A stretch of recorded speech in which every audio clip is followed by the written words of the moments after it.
On se retrouve aujourd'hui pour faire une de mes recettes préférées, une des recettes que j'ai le plus souvent faites, c'est la brioche Buchty. Alors ça se dit Buchty, ça vient de Pologne, je ne sais pas pourquoi ça s'est transformé en Buchty, mais cette brioche est vraiment incroyable, la mie est hyper moelleuse et filante comme vous pouvez le voir. Sa particularité c'est qu'on utilise de la crème liquide à la place du beurre.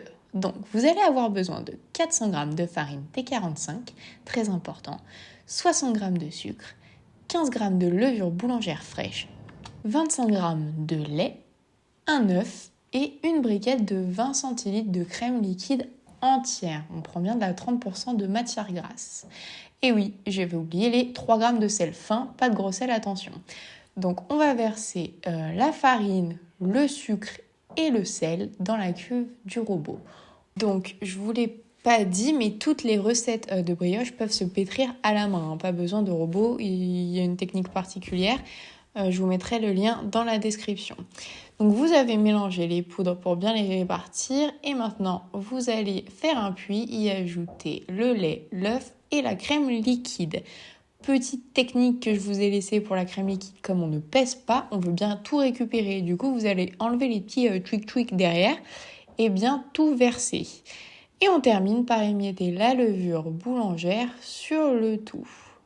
Ensuite, on installe le crochet pour pouvoir pétrir notre pâte et on commence en vitesse 1. Donc en vitesse 1, ça va être un peu long, vous allez voir, c'est pareil, je vous ai laissé pour que vous puissiez bien vous rendre compte du temps que ça prend parce qu'on est parfois un peu pressé en pâtisserie, alors qu'il faut vraiment de la patience.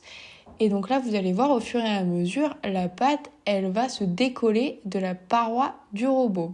Et seulement à ce moment-là, vous allez pouvoir passer en vitesse 2.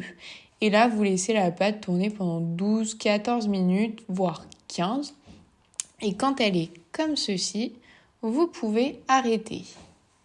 Et là, on va faire ce que vous devez toujours faire, c'est vérifier s'il y a bien le réseau de gluten. Donc vous voyez, en faisant ça, vous allez voir qu'il est bien présent. C'est le petit voile là que vous voyez, la pâte est bien élastique et ça, c'est un signe de bon pétrissage.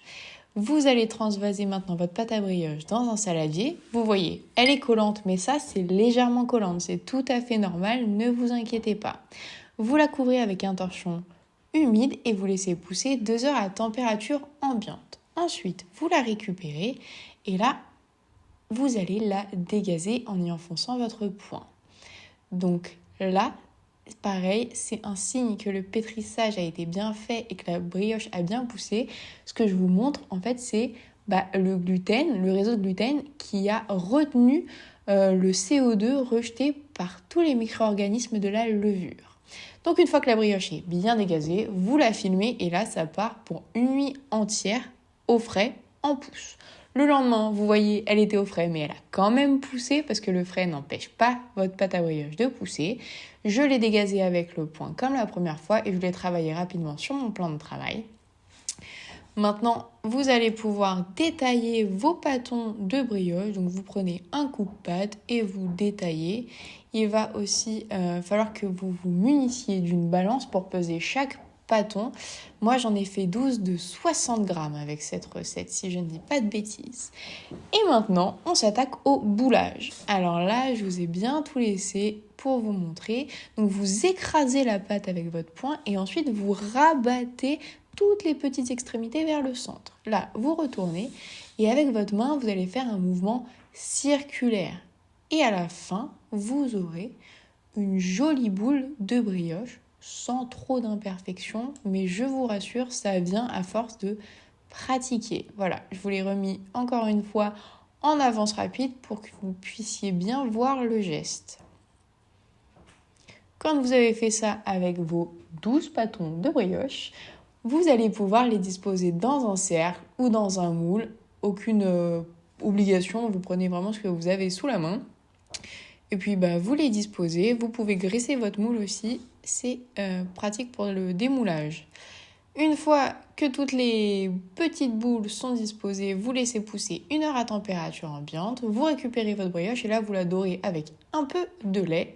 Et maintenant ça part au four pour 25 à 30 minutes à 175 degrés.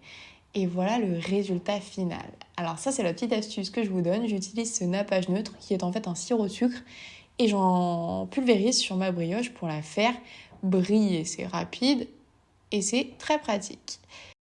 Et maintenant, vous n'avez plus qu'à vous régaler. Vous avez une bonne brioche pour votre petit-déj de demain matin. J'espère que la vidéo vous a plu. N'hésitez pas à vous abonner, à la liker et même à la partager.